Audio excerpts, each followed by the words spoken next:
Hi friends, this is Marilyn from tarotclarity.com, and today's video is the third video in a series of 4 that I'm doing showcasing the Dodal Tarot.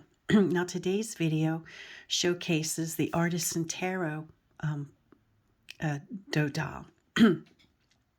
I've already done in this playlist, I've already done the Dodal Tarot by Tarot Sheet Revival by Sullivan Hissman. So if you're interested in seeing it, it's the first one in this playlist.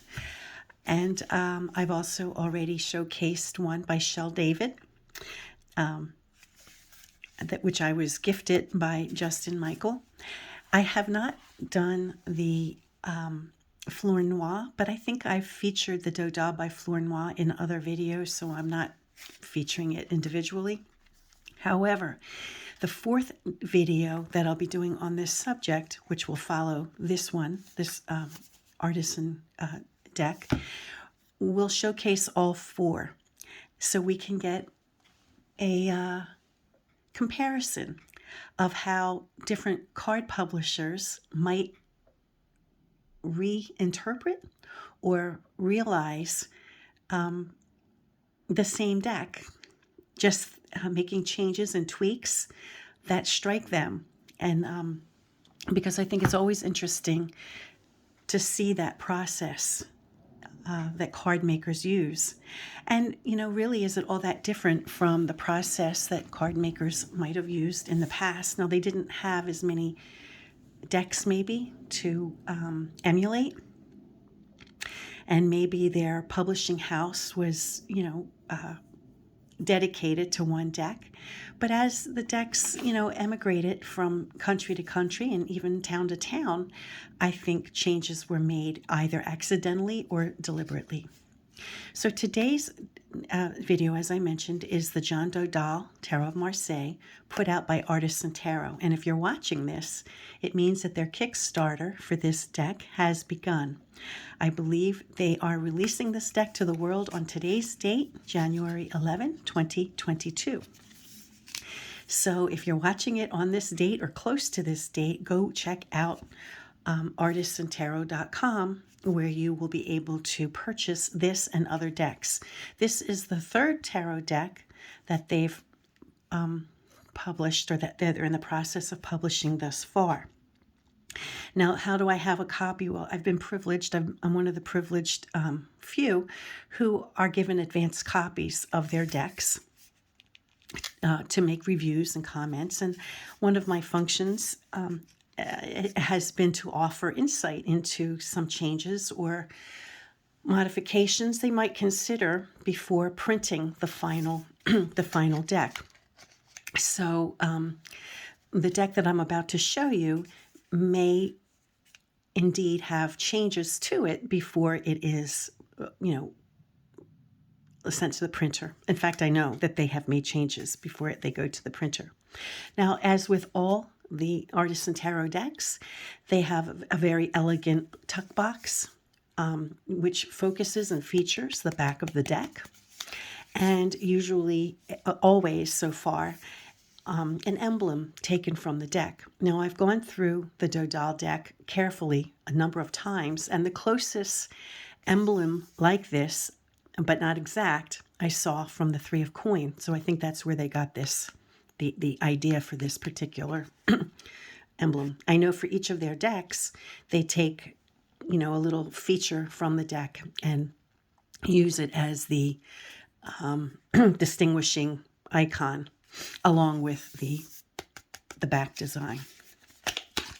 Now, with all Artisan Tarot decks, you'll notice that their cardstock is fabulous. So far, they have all been, let me see if I can get it, a linen finish, high quality linen, and look at how flexible. I mean, extremely flexible. This is definitely, a workhorse kind of deck. You can shuffle it and not worry about it. It's made to be shuffled. It's made to be used. And that's why their their decks have all become workhorse decks for me. And I wasn't one who particularly used Tarot of Marseille per se. You know, I thought I tended to prefer the Italian decks, but I, of course, always use, you know, TDM as well. But I have, you know, developed a new appreciation for Tarot of Marseille, particularly since Artisan Tarot has come into my life, you know, and made it possible for me to have, you know, these decks as workhorse decks. As I mentioned, there will be changes before, you know, made to this deck before it's sent to the printer. And one of them is this unfortunate line which goes around the perimeter of the back of the cards. That was just an oversight with the printer. It will not be like that for the final product. So I just want to make that abundantly clear from the beginning. Of course, the other very nice thing about using these artisan decks is that the corners are slightly rounded. They're not like over the top rounded, but just enough, the slightest curve that makes it particularly pleasant to shuffle and handle. Okay, so having said all that, let's take a look at these cards. Now you'll notice with the cat-like or the feline creature here that in the original Dodal, and we'll see this in the other video, you know, the last video I'll do where I'm comparing the 4 decks. I think that the most of the other decks have retained the abrupt end of the cat, you know, but its artisan continues the body, so it makes sense going off the page. Another thing we'll notice with Artisan Group is that they don't have like watercolor spill or ink, you know, like, you know, evidence of like bleeding from a stencil. Yet, you know, like the more facsimile type of decks do. But I don't think they've sacrificed artistry at all. I think the colors are really beautiful, and the you know, I don't think it's been sacrificed at all, that we've lost that. In fact, when we get to the pips, particularly the swords and the batons, you'll see how beautifully graphic, you know, the swords and the batons become. One of the, I guess, trademarks, or one of the things that we can expect to see with the Artisan Group is how they make sense, particularly of clothing. In TDM style decks, the clothing of the Trump characters and of course the court cards, the clothing, you know, sometimes gets like insane, you know, really hard to, it becomes very abstract. And, you know, the folks, you know, Kristen and William, I think their goal is to bring clarity to what we're looking at. Now, there is some ambiguity with all TDM decks, and with those, you know, there's only so much you can do because we're not mind readers. We don't always know everything that was intended, but you know, they think that when they think they've understood how something should have been, they make those adjustments. I know that they are removing this pink or salmon colored shape behind the shield.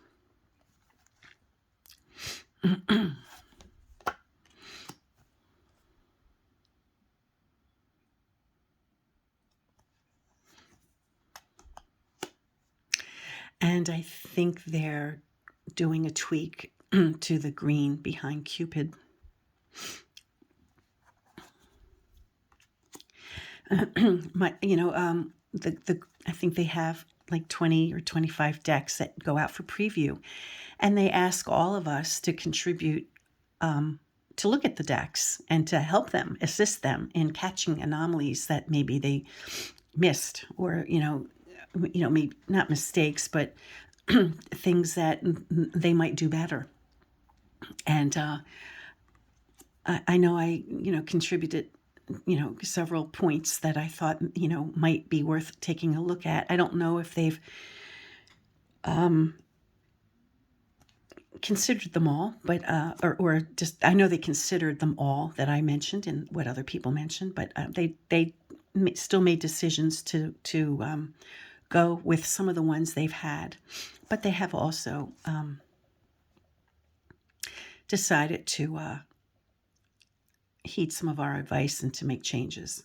Now here with the 10 of we on the Wheel of Fortune, excuse me, the post on the left side, we've seen it in the other videos I've done where, and in other TDMs in general, where this post gets kind of wonky as it passes through the wheel, and the spokes. And, they just, a minor thing, but they make sense of the post.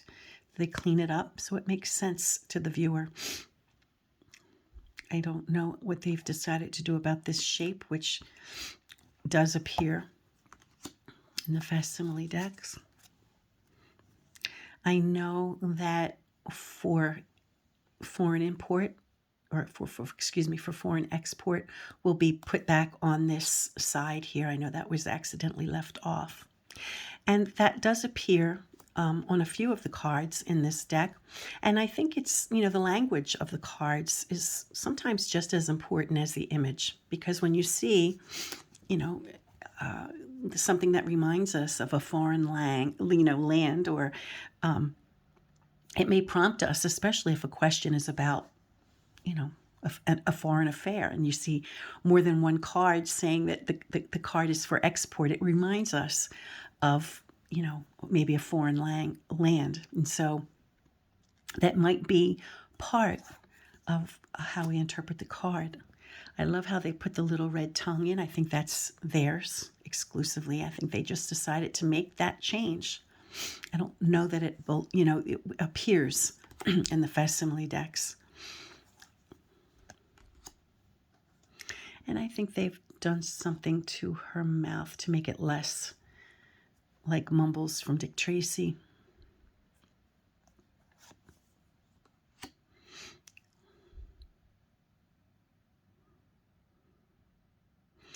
The red tongue has a little bit of a Krampus feel, right?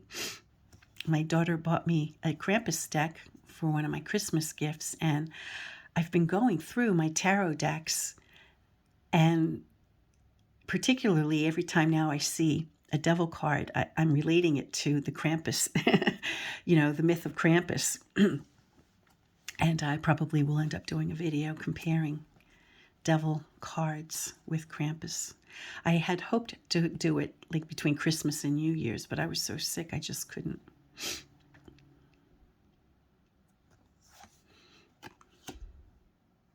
And you'll notice some anomalies with the spelling too.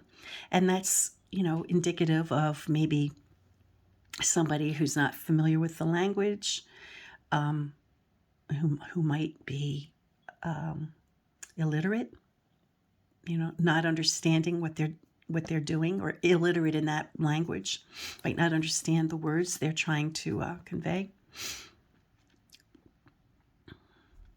I do believe that they've made a tweak to the color of this particular tower.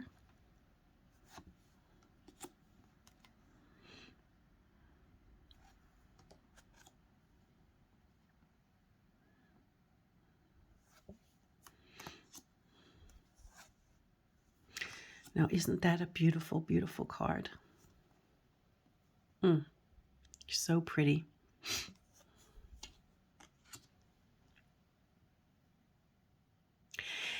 And graphically, the suit of swords and batons of all the artisan decks just have a crispness and a cleanness that make them so graphically satisfying, especially when more than a few appear in a spread.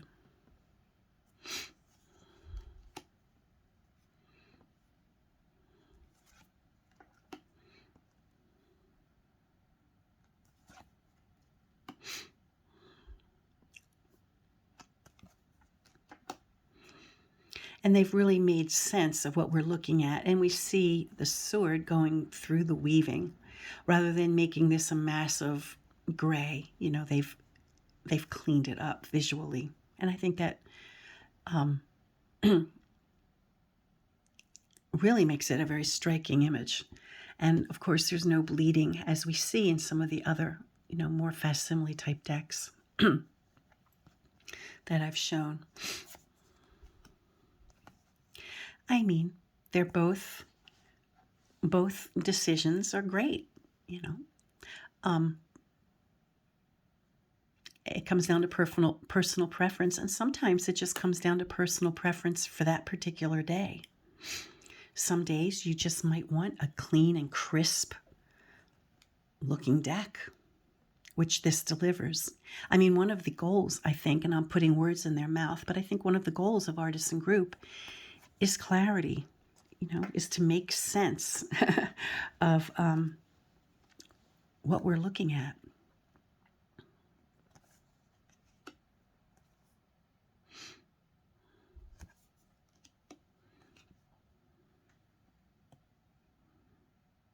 Again, we see for export for foreign, for foreign export, but I like how I don't think it's quite written right. I don't speak French, so I don't know, and you can see spelling anomalies for sure. Now, there are some things in TDM decks, and in this deck also, where we just can't make sense of what this is, and in those cases, they left it in, but maybe they make it a color that recedes into the background so that it's there, but it's not like in your face there. So they do retain certain anomalies from the original decks. It's just that, when it comes to the clothing just makes a little bit more sense.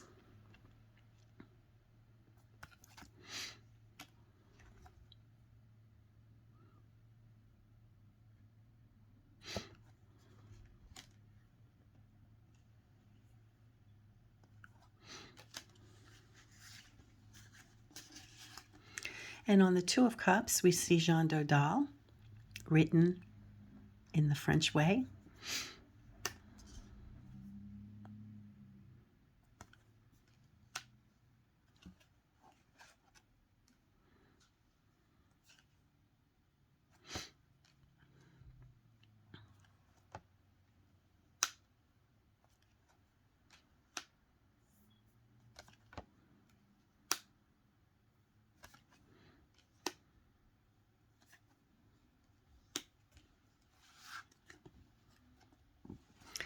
I believe they're one of the changes they'll be making is making, the alternate yellow red or red yellow or however it appears. I think making this all red was an oversight on their part, and I think they've decided to change that.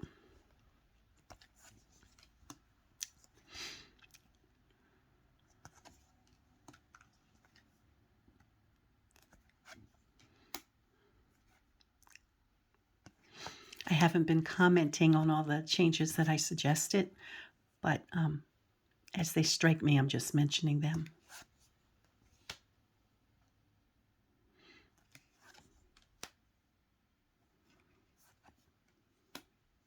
Again, with the batons, there's just clarity,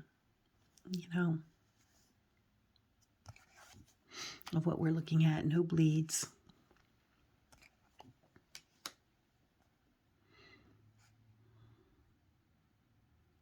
Very graphically satisfying. And you'll notice that one of the anomalies of the facsimile decks, or the original deck, is, the mistake in Roman numeral, right? This is a 6, and of course the way that's written here is a 4, a 4, a 4. And so they retained that, which I kind of appreciate, and, when you see something like this in a reading, it could be, it could become part of the interpretation, which is why I think it's important sometimes to keep certain anomalies in a deck, right? Because if somebody is going over facts and figures, or has a very painstaking kind of position, or taxes, or anything that their question is about, you want to mention, take care of details, right? Mention details. This kind of anomaly can become part of the interpretation. And we see it through the 6 and 7 of batons. The number 3 would never be written like that, but it's either like, I don't think they use the 1 before, the I before the V, unless they actually get to 4, right?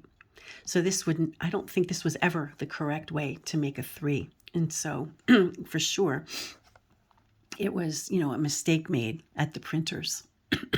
Excuse me. So I appreciate that Artisan let it be.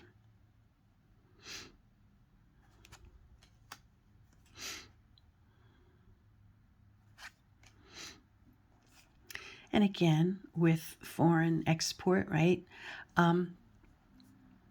It could be news coming from a foreign land that can also become part of the interpretation. Or if it's a money card, it could be, money coming from, a foreign place.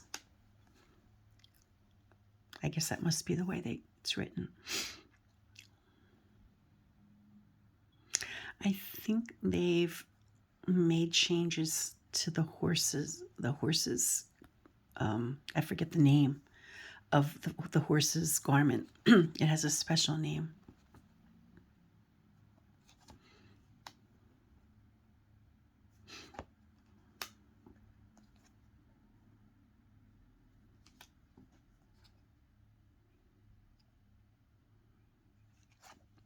And as I mentioned in the beginning, I'm not positive, but I think the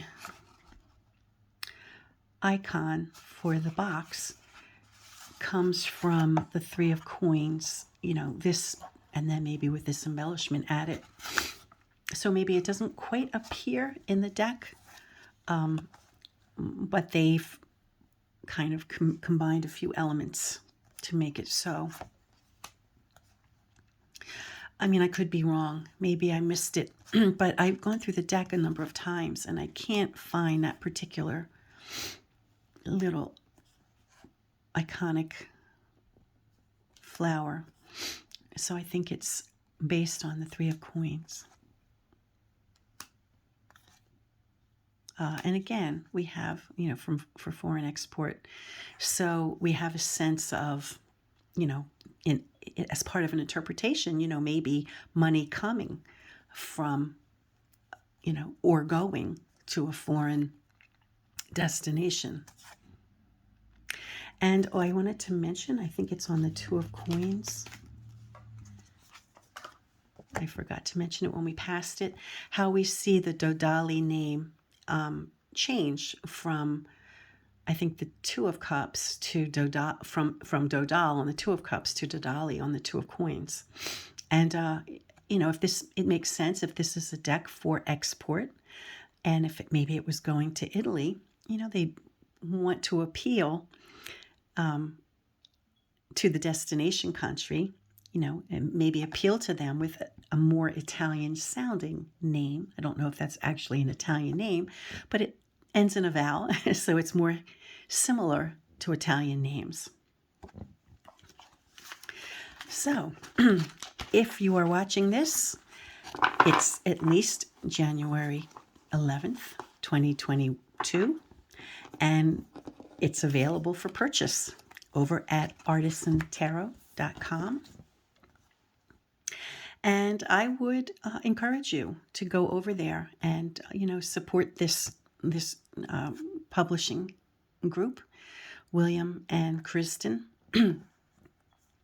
They create quality decks. They definitely have become my workhorse decks, which is saying something. I have a lot of decks, and I love my decks, and I use most of my decks.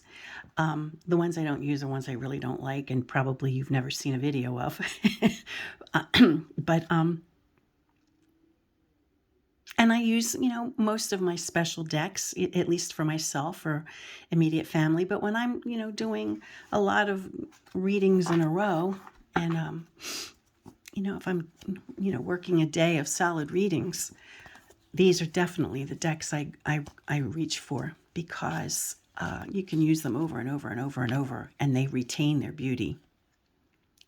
They retain their beauty. And so I do encourage. Oh, and another thing, if you go over and you see their Kickstarter, if you get in on the Kickstarter, they have really cool items for purchase along with the deck. I know with the Noble, I ordered socks. I ordered socks, and they were so cool. And I think with one of the decks,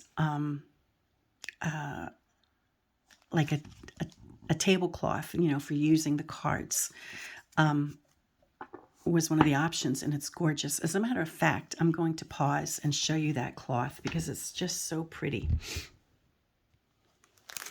So I think this one came, I don't remember if this one came with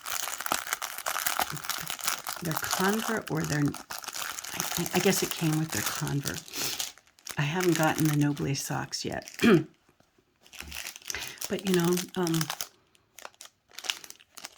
if you get in on Kickstarters, you'll get, nice items. I think the pins were included. And this beautiful cloth. And if it was just a little bit bigger, I would totally use it on my person. But it's not quite large enough for me to use, as a personal embellishment. But boy, if it were, I'd use it. I'd wear it all the time. But it's lovely, and it's a nice quality. It's a real nice quality. Real nice quality. So at any rate, go check them out. They're a worthy publishing house of TDM style decks. And my next video in a day or two will be a comparison of the 4 Dodal decks that I own, so we can take a look at the differences different publishing houses focused on, or how they maybe replaced certain cards that were missing, or the artistic decisions they made regarding color, or anomalies to either correct or maintain, or retain, rather. Until next time, friends, peace and stay well.